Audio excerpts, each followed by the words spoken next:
wabarakatuh. Perkenalkan, nama saya Carlos Jadjesailan. Nah, di sini saya ingin menjelaskan tentang kode-kode yang sudah saya buat yang diberikan oleh Pak Dikwan.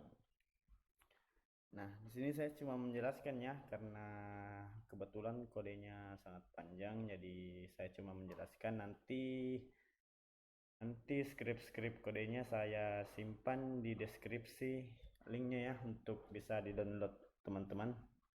Oke, langsung saya jelaskan.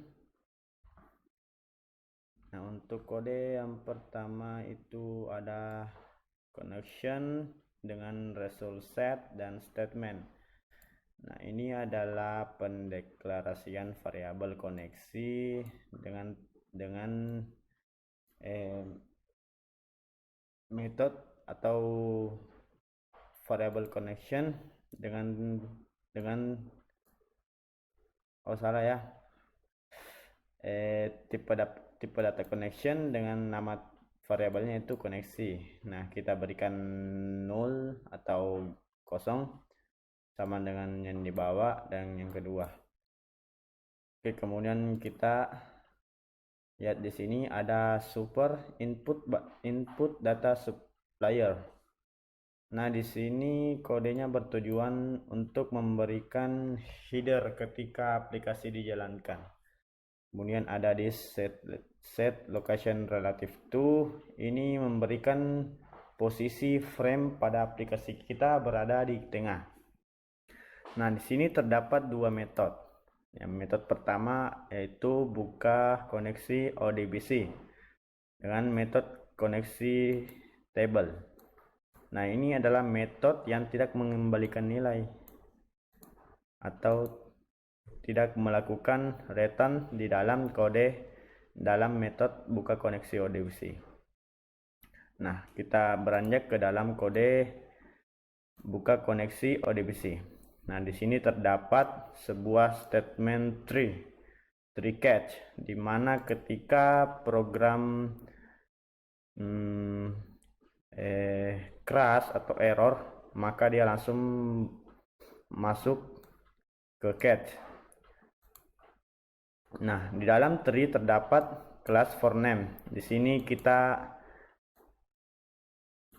deklarasikan kelasnya dengan nama yaitu Ukana Access Driver. Susah ya disebut teman-teman, Ukana Access. Nah, kemudian kita panggil tipe data koneksi. Nah, di sini kan tadi 0. Kemudian kita berikan driver manager di get connection. Nah, kita panggil file database yang kita buat di Microsoft Access.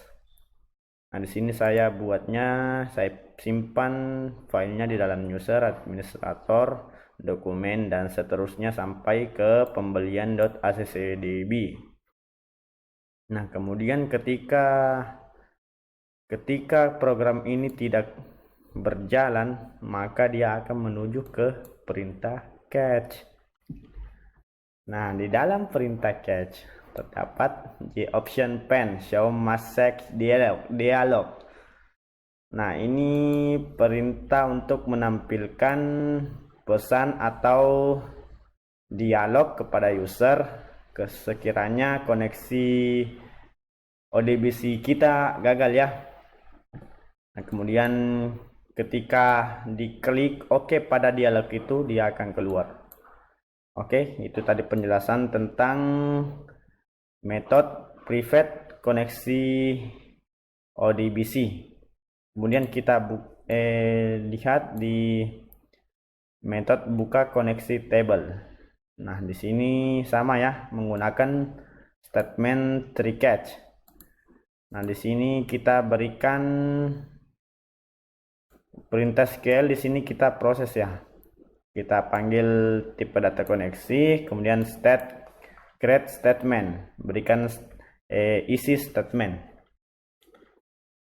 Nah, kemudian kita panggil lagi data record, kemudian kita isi perintah SQL, kemudian execute query. Nah, di sini kita berikan perintah query select from supplier. Nah, ini adalah perintah SQL ya teman-teman, untuk memilih tabel yang ada di dalam database pembelian, yaitu nama tabelnya itu supplier. Kemudian ketika program ini tidak berjalan dengan sesuai yang diinginkan, maka dia akan menuju ke catch, sama seperti tadi yang penjelasannya dibuka koneksi ODBC dengan catch, yaitu JOptionPens.showMessage dialog. Nah, kemudian kita ke bawah, scroll ke bawah. Ketika di sini ada metode tutup koneksi. Nah, mungkin kawan-kawan sudah mengerti ya dari nama metodenya saja, yaitu tutup koneksi. Ketika tombol keluar di dalam aplikasi kita klik, maka koneksi database kita akan keluar. Nah, di sini kemudian di bawahnya ada private void isian bersih. Nah, di sini isian bersih kita ketika tombol bersih diklik pada aplikasi kita, maka semua file-file txt kode, txt nama, txt alamat dan seterusnya itu akan menjadi kosong atau null. Kemudian ada txt kode.request focus. Nah, ini perintahnya untuk mengarahkan kursor ini ya, yang berkedip-kedip mengarah ke txt kode. Oke teman-teman, kemudian kita ke bawah lagi. Di sini ada, nah ini tadi cmd tutup, kita panggil metode tutup koneksi. Nah, tutup koneksi tadi kan sudah saya jelaskan di sini. Ketika tombol tutup diklik, maka koneksi akan tertutup. Kemudian tunggu ya teman-teman. Kemudian ada cmd simpan action performat. Nah, ini metode dari button simpan. Ketika tombol simpan itu diklik, maka perintah ini akan dijalankan. Nah, di sini saya akan menjelaskan apa sih perintah di dalam button simpan atau cmd simpan. Nah, sama seperti tadi kita menggunakan tree catch, kemudian di dalam kita berikan statement if. Nah, if atau biasa dikatakan jika txt kode txt kode isinya null, atau ini kalau di dalam bahasa pemrograman itu istilahnya atau ya, or. Kemudian txt nama null juga dan txt alamat null, seterusnya,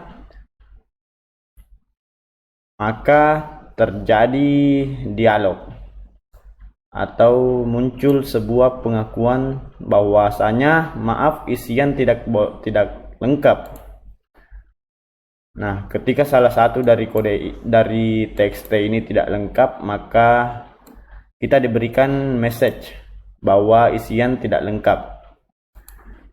Nah, kemudian else, ketika semua ini sudah lengkap, langsung otomatis masuk ke else. Ini perintah if sudah tidak dijalankan lagi, langsung dia masuk ke else. Begitu sistemnya if else ya. Kemudian ketika sudah masuk ke else, maka perintah di dalam else itu akan dijalankan. Nah, di sini ada variabel perintah SQL, kemudian execute update. Nah, di sini kita berikan query insert into supplier. Kita buat data di dalam tabel supplier dengan isian datanya, yaitu kita ambil dari txt kode, txt nama, txt alamat. Nah, Nah, itu tadi ya teman-teman, cmd simpan itu untuk menyimpan data-data yang sudah kita isikan di dalam file-file txt apabila file-file txt yang di dalam aplikasi kita sudah lengkap ya. Nah, ketika query ini sudah dijalankan, maka muncul lagi pesannya, muncul pesan bahwa proses simpan berhasil. Kemudian, nah di sini ada metode isian bersih ya. Ini tadi metodenya isian bersih. Ketika kita sudah menyimpan data, maka otomatis semua file-file yang kita isi tadi akan terrefresh, akan menjadi kosong semua. Oke. Kemudian catch, apabila perintah ini tidak ada, maksudnya tidak dijalankan atau error, maka dia akan masuk ke dalam catch. Oke. Oke, teman-teman, di sini saya ingin menguji coba kode yang sudah saya buat. Nah, di sini aplikasi input data supplier. Tunggu ya. Nah, di sini kodenya misalnya H1. Kemudian nama suppliernya misalnya Charles George Selan. Alamat Mamuju. Dan telepon bla bla bla. Fax bla bla bla, kontak person bla bla bla. Yang kita simpan.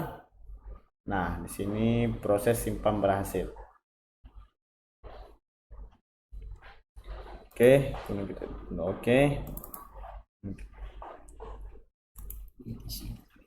kemudian kita lihat di isian dari database ya.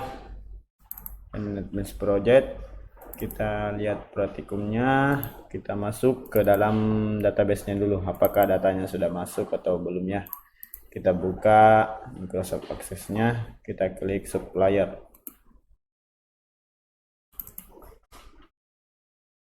Oke, di sini sudah masuk. Ini tadi H1 Charles George dari Mamuju bla bla bla bla bla bla bla. Oke. Rasanya program ini kita sudah berhasil ya. Nah, kemudian kita mengisi kode di sini atau data. Ketika kita klik tombol batal, maka semua data-data yang sudah kita input, kita batalkan akan terhapus dan kursor akan fokus ke dalam edit text kode. Bahwasanya kita disuruh menginput lagi ya. Kemudian kalau kita mengklik tombol tutup, maka yang terjadi adalah aplikasi kita berhenti. Oke. Teman-teman, mungkin teman-teman sudah mengerti apa yang saya jelaskan. Bagi Anda yang tidak mengerti, silakan berikan di kolom komentar. Terima kasih. Assalamualaikum warahmatullahi wabarakatuh dan selamat pagi.